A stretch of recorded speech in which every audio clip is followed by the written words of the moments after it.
नमस्कार दोस्तों, वेदात्मा चैनल में आप सभी का स्वागत है।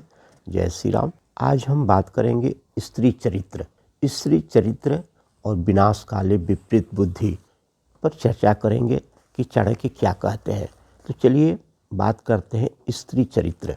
आचार्य चाणक्य यहाँ स्त्री की प्रवृत्ति की चर्चा करते हुए कहते हैं कि स्त्रियाँ बात एक से करती है, कटाक्ष दूसरे को ही देखती है और मन से किसी तीसरे को चाहती है। उनका प्रेम किसी एक से नहीं होता। आशय यह है कि वरांगनाएं के रूप में स्त्री अनेक रूपा होती है। वह पैसे के बल पर निष्ठा बदल देती है। उसे किसी से प्रेम नहीं होता। उसकी प्रवृत्ति केवल अर्थमूला होती है। अतः उत्तम पुरुष वेश्याओं से संपर्क न रख करके सन्मार्ग से अपना जीवन जीते हैं। आचार्य चाणक्य यहाँ स्त्री के रूप चरित्र के वशीभूत मूर्ख व्यक्ति आसक्ति पर टिप्पणी करते हुए कहते हैं कि जो मूर्ख पुरुष मोहवश यह समझता है कि यह कामनी मुझ पर अनुरक्त हो गई है, वह उसी के वश में होकर के खिलौनों की चिड़िया के समान नाचने लगता है। आशय यह है कि यदि किसी स्त्री के बारे में कोई पुरुष यह सोचता है कि वह उस पर रिझ गई है तो वह महामूर्ख है। वह कुछ नहीं जानता। इसी भ्रम में वह उस स्त्री के बस में हो जाता है और वह उसके इशारे पर खिलौनों की तरह नाचने लगता है। स्त्री से आसक्ति की आशा करना मूर्खता है। आचार्य चाणक्य यहाँ कुमति या धन स्त्री अथवा राजा के संपर्क से न बच पाने की स्थिति को स्पष्ट करते हुए कहते हैं कि कौन ऐसा व्यक्ति है जिसे धन पाने पर गर्व नहीं होता। किसी विषयी व्यक्ति के दुख समाप्त हुए स्त्रियों ने किसके मन को खंडित नहीं किया। कौन व्यक्ति राजा का प्रिय बन सका। काल की दृष्टि किस पर नहीं पड़ी है। किस भिखारी को सम्मान मिला है। कौन ऐसा व्यक्ति है जो दुष्टों की दुष्टता से फंस करके सकुशल लौट करके वापस आ सका हो। आशय यह है कि धन पाने पर सभी में घमंड आ जाता है। विषय बुराइयों में फंस करके किसी के दुखों का फिर अंत नहीं होता। स्त्रियां सभी पुरुषों के मन को डिगा देती है। कोई व्यक्ति राजा का प्रिय नहीं हो सकता। मौत की आंखों से कोई नहीं बच सकता। भीख मांगने पर किसी को आदर नहीं मिलता। दुष्टों के साथ रह करके कोई सकुशल नहीं रह सकता। विनाश काले विपरीत बुद्धि के बारे में चाणक्य का कहना है कि विनाश आने पर बुद्धि साथ छोड़ देती है। बुद्धि को स्पष्ट करते हुए कहते हैं कि सोने की हिरणी न तो किसी ने बनाई और न किसी ने इसे देखा और न यह सुनने में भी आता है कि हिरणी सोने की भी होती है।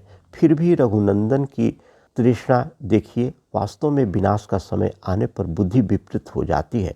आशय यह है तो विधाता ने सोने का हिरण बनाया है और न किसी ने ऐसा हिरण देखा है और न सुना है। फिर भी भगवान राम को क्या सूझी। सोने के हिरण को देख करके वह मन ललचा गए और उसे मारने चल दिए। एक अनहोनी बात पर विश्वास कर लिया। इस ओर सोचने की भी जरूरत न समझी कि कहीं सोने का भी हिरण होता है। उनका भी क्या दोष। परेशानियां में जो पड़ना है, परेशानियां का समय आने पर व्यक्ति की अक्ल ही मारी जाती है। संतान।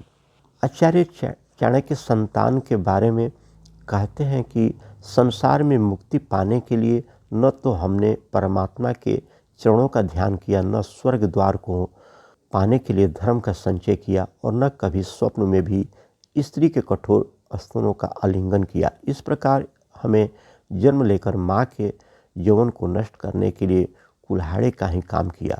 आशय यह है कि जो न तो मोक्ष पाने के लिए परमात्मा का ध्यान करता है, न स्वर्ग प्राप्त करने के लिए धर्म करता है और न स्त्री के स्तनों का आलिंगन संभोग करता है, ऐसा मनुष्य का जीवन संतान को जन्म देकर के माँ का यौवन नष्ट होता ही है। किंतु गुणवान संतान को जन्म देकर के माँ अपने को धन्य समझती है।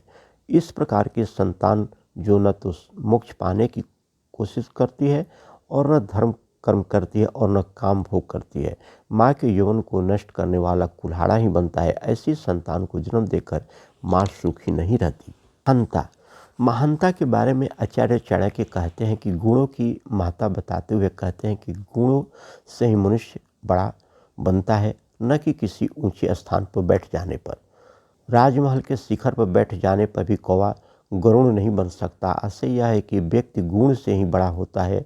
गुणहीन उसे अस्थायी लाभ दे सकती है, अस्थायी नहीं। आचार्य चाणक्य गुण के प्रति पूजा भाव की दृष्टि से कहते हैं कि गुण ही सर्वत्र पूजे जाते हैं। धन अत्यधिक होने पर भी सब जगह नहीं पूजा जाता है। चंद्र की संसार में वही वंदना होती है जैसी क्षीण चंद्रमा की होती है। आशय यह है कि व्यक्ति के पास चाहे कितना ही धन संपत्ति क्यों न हो, किंतु उसका सब जगह इज्जत सम्मान प्रतिष्ठा नहीं होती है। गुणवान व्यक्ति का सभी जगह आदर प्रतिष्ठा मिलती है। पूर्णिमा का चांद्र चाहे कितना ही बड़ा क्यों न हो जाए, उसमें दाग होने के कारण व्यक्ति उसकी पूजा नहीं करते हैं, जबकि दूज के चांद को सभी सिर झुकाते हैं क्योंकि उसमें दाग नहीं होता है, गुण होते हैं। अपनी प्रशंसा स्वयं करने की प्रवृत्ति पर टिप्पणी करते हुए आचार्य चाणक्य कहते हैं कि दूसरे व्यक्ति यदि गुणहीन व्यक्ति की प्रशंसा करे तो वह बड़ा हो जाता है। अपनी प्रशंसा स्वयं करने पर इंद्र भी छोटा हो जाता है। आशय यह है कि व्यक्ति अपनी प्रशंसा स्वयं नहीं करते। अपने मुँह मियाँ मिट्ठू बनने पर इंद्र की भी इज्जत घट जाती है, औरों को तो कहना ही क्या। सच्चा गुणी व्यक्ति वही है जिसकी प्रशंसा और लोग करते हैं, दूसरे लोग करते हैं, वह स्वयं से नहीं करता है, वही गुणी व्यक्ति है। आचार्य चाणक्य गुण और स्थान के संदर्भ में चर्चा करते हुए कहते हैं कि गुण भी योग्य विवेकशील व्यक्ति के पास जाकर ही सुंदर लगता है, क्योंकि सोने में जड़े जाने पर ही रत्न की सुंदरता बढ़ जाती है। आशय यह है कि कोई गुण किसी समझदार व्यक्ति में होने पर ही लाभदायक होता है, वही गुण यदि किसी दुष्ट में होता है तो बदनाम हो जाता है। रत्न को सोने में जड़ने पर उसकी सुंदरता और बढ़ जाती है, यदि इसी रत्न को लोहे में जड़ दिया जाए तो उसकी सुंदरता घट जाती है। आचार्य चाणक्य कहते हैं कि गुणी व्यक्ति भी उचित आश्रय नहीं मिलने पर दुखी हो जाता है, क्योंकि निर्दोष मणि को भी आश्रय की आवश्यकता होती है। आशय यह है कि व्यक्ति यदि गुणी होता है तो उसके योग स्थान या पद की आवश्यकता होती है। योग स्थान न मिलने पर वह दुखी हो जाता है, क्योंकि अमूल्य और निर्दोष मणि को भी अपने लिए सोने के आधार की आवश्यकता होती है जिसमें से उसे जड़ा जा सके। अनुचित धन। अनुचित धन के बारे में आचार्य चाणक्य कहते हैं कि अनुचित धन का तिरस्कार करते हुए कहते हैं कि दूसरे को दुखी करके अधर्म से या शत्रु की शरण में मिला धन मुझे प्राप्त न हो।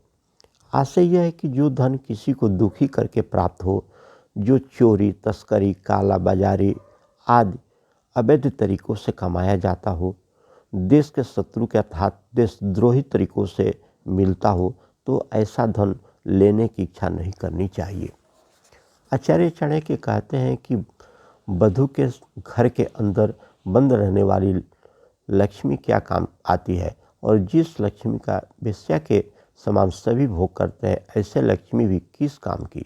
आशय यह है कि कंजूस का धन तिजोरी में बंद रहता है, ऐसा धन समाज के किसी काम नहीं आता।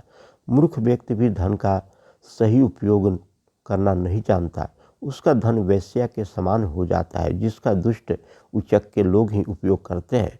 यह धन भी किसी अच्छे काम में नहीं आता। धन का समाज कल्याण, परोपकार तथा जरूरतमंदों की सहायता करने में ही उपयोग होना चाहिए, वही वास्तविक धन है। आचार्य चाणक्य कहते हैं कि सभी प्राणी धन, जीवन, स्त्री तथा भोजन से सदा अतृप्त रह कर के संसार में चले गए, जा रहे हैं और चले जाएंगे। आशय यह है कि धन, जीवन, स्त्री तथा भोजन की इच्छा कभी पूरी नहीं होती, इनकी चाह सदा बनी रहती है। इसी चाह को लेकर के दुनिया के लोग मरते आए हैं, मर रहे हैं और मरते रहेंगे तथा आने वाला समय में भी ऐसे ही होता रहेगा। धन्यवाद।